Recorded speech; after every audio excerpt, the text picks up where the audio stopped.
Pregunta 17. Según el artículo 63 de la Ley de Procedimiento Administrativo, el acto por el que cualquier persona, en cumplimiento o no de una obligación legal, pone en conocimiento de un órgano administrativo la existencia de un determinado hecho que pudiera justificar la iniciación de oficio, se denomina, para empezar, no se denomina de ninguna manera porque el artículo que lo regula no es el 63, sino el 62. Esto para empezar. Quiero decir que hay un error en el enunciar la pregunta. ¿La convierte en impugnable? Pues es discutible, porque evidentemente se entiende que la respuesta correcta es denuncia, que eso es la denuncia, poner en conocimiento de un órgano administrativo X hechos, los que sean, pero hombre, hay que tener un poco de cuidado a la hora de elaborar los ejercicios. Se entendió que no era impugnable, de hecho no está anulada, pero si eres de los que memorizan literalmente las previsiones de las normas, especialmente Constitución, Ley 39, Ley 40, pues bueno, pues os habréis dado cuenta de que la pregunta tiene ese pequeño error brutal, que no es el 63, sino el 62. El 63 regula especialidades en los procedimientos sancionatorios y la denuncia es el 62. La denuncia en realidad aparece en el 58, se menciona en el 58 y se regula con detalle en el 62. Por eso yo creo que el que puso el enunciado debió decir o quería decir artículo 62 y en particular el 62.1, como enseguida vamos a tener ocasión de ver en la propia fuente primaria, en el texto normativo. Es el 62.1 el que vamos a ver enseguida, que nos distingue entre la denominada denuncia general, denuncia voluntaria, ¿verdad? O la llamada denuncia deber.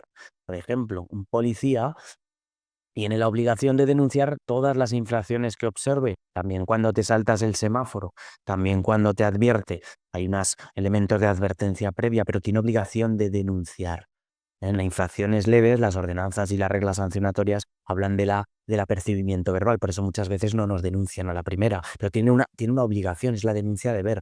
A diferencia del vecino molestado por la música, que te puede denunciar o no, la policía tiene que hacerlo. Entonces se diferencia el régimen de denuncias voluntarias de las llamadas denuncias obligatorias. Pero bueno, dicho eso, la regulación que da respuesta a la pregunta es la que tenéis en pantalla, la Ley 39, archicitada y bien conocida por todos vosotros, y arrancaría en el título cuarto, que estamos justamente en el core de la norma, en el corazón de la norma, en el procedimiento administrativo. ¿Acaso este es el título que da sentido al título de la ley?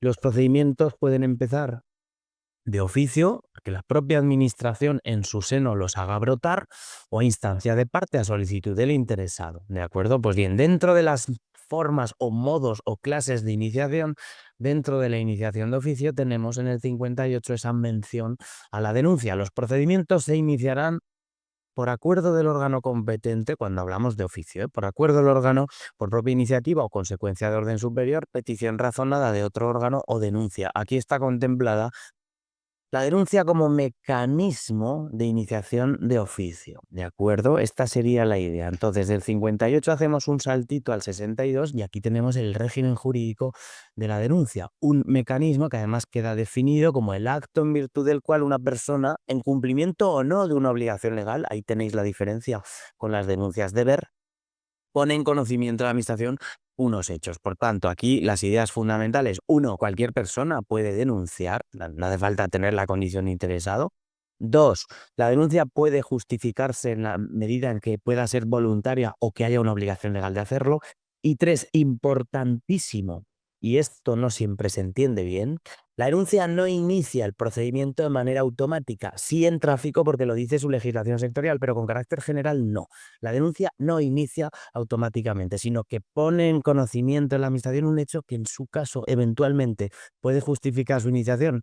Alguno dirá, hombre, pero luego siempre, claro, a la vista de ciertos automatismos en los que incurre la administración, pues ahí nos ponen la pista de que muchas veces se iniciará. Pero la denuncia no obliga necesariamente a la administración a iniciar el procedimiento, como mucho hay una obligación de mirárselo para ver si se justifica o no, para ver si, teniendo conocimiento de esos hechos, pues se justifica la incoación o no, ¿de acuerdo? Entonces, la petición razonada, vamos a descartar, es un elemento de iniciación, pero no procede cualquier persona de otro órgano administrativo. La solicitud no puede ser, porque la solicitud es a instancia al interesado, no es de oficio, no es un acto administrativo. La solicitud es el escrito que cruza el interesado a la administración para poner en marcha un procedimiento.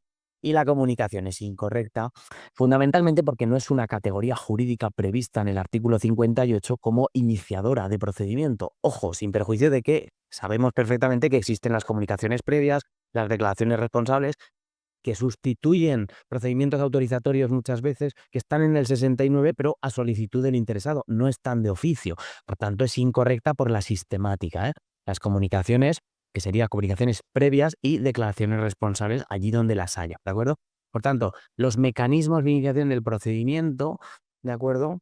Vienen ahora por el lado del oficio, ¿eh? Iniciación de oficio. Entonces, el artículo 62 es el relevante. Aquí tenemos unas figuras más o menos de perfiles, ¿verdad? Poco, no, de perfiles rígidos, diría yo, muy ineficaces también, como el estatuto del denunciante. Esto hay que distinguirlo también de la llamada acción popular. La acción popular legitima a todos los ciudadanos, aun cuando no tengan interés en el asunto, para solicitar el restablecimiento de un orden jurídico que se entiende alterado, pues en urbanismo, en costas, en medio ambiente, el ejercicio de una pretensión que constituye en parte a la persona que la ejercita y le atribuye derechos sustantivos. Eso es la acción popular.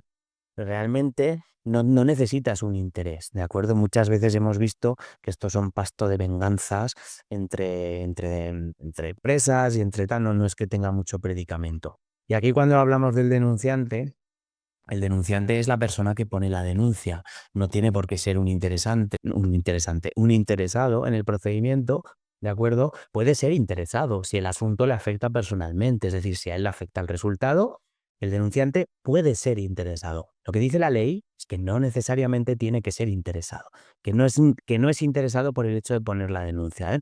Si vamos a los repertorios de jurisprudencia, vamos a ver que se recoge toda gama de posibilidades. Denunciante no equivale a interesado. Hay denunciantes que no tienen interés y por tanto, oye, yo denuncio y me la bufa. Y luego hay interesados que no denuncian. Es que hay de las dos. Denunciantes que no tienen interés y por tanto son denunciantes pero no interesados. Y hay interesados que no denuncian porque les da igual el asunto.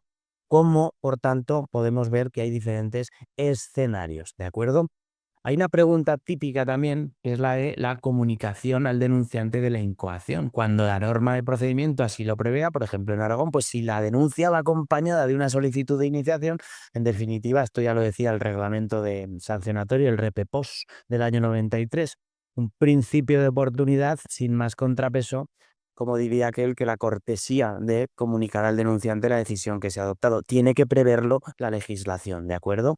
Bueno, y un tema muy importante aquí y novedoso hasta cierto punto, todo lo que tiene que ver en 62.4 con la llamada política o el sistema de clemencia, exclusivamente referida a infracciones que causen perjuicio patrimonial, eximir del pago, reducir cuando se cumplan los requisitos de la política de clemencia. Este sistema de clemencia, de ser permisivo o lenitivo con el infractor, no es indiscriminado, no es discrecional, no es libre, ni siquiera absolutamente discrecional. Está sometido a ciertos requisitos. ¿Cuáles son los requisitos?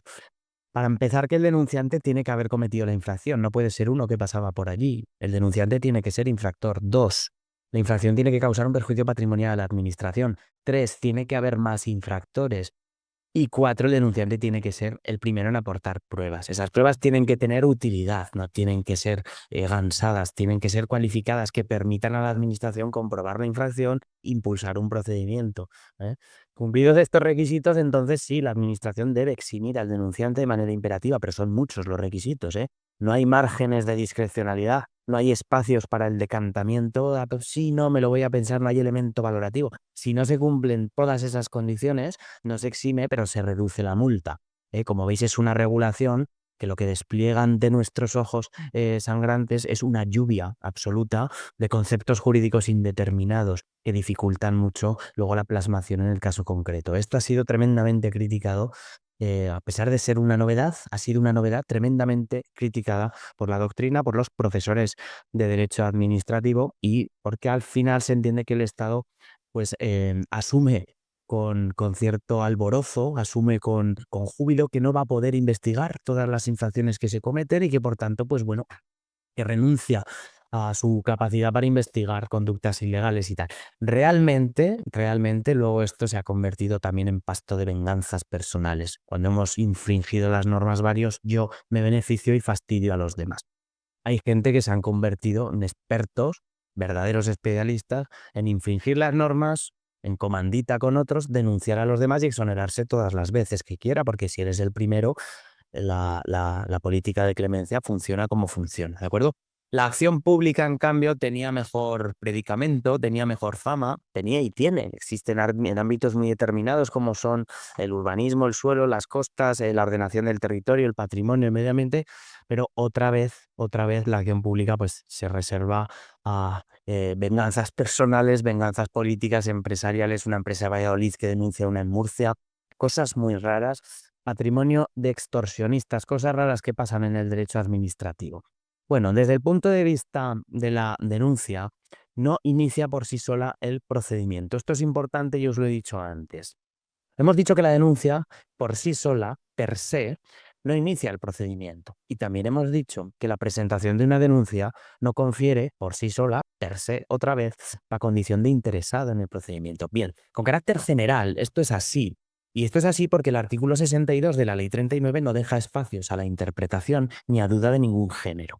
Pero con carácter sectorial, puede haber, y las hay, excepciones, ¿de acuerdo? Por ejemplo, la legislación de tráfico prevé expresamente que la denuncia inicie el procedimiento. Por tanto, la materia de tráfico sería una excepción a la regla general de la denuncia entendida como un mero mecanismo informador de puesta en conocimiento de unos determinados hechos. Si vamos a la ley de tráfico y la abrimos sobre la marcha y mientras os cuento esto, es una ley del año 2015, ley de tráfico, circulación de vehículos a motor y seguridad vial. Si quiere cargar, nos pondríamos en un artículo que es el 86 y si no quiere cargar, no os lo enseñaré, parece que sí, que es el artículo que regula la incoación. El procedimiento sancionador se inicia de oficio, esto ya lo sabemos, ¿a quién de vosotros, a quién de nosotros, a quién no le han puesto una multilla de tráfico de vez en cuando, verdad?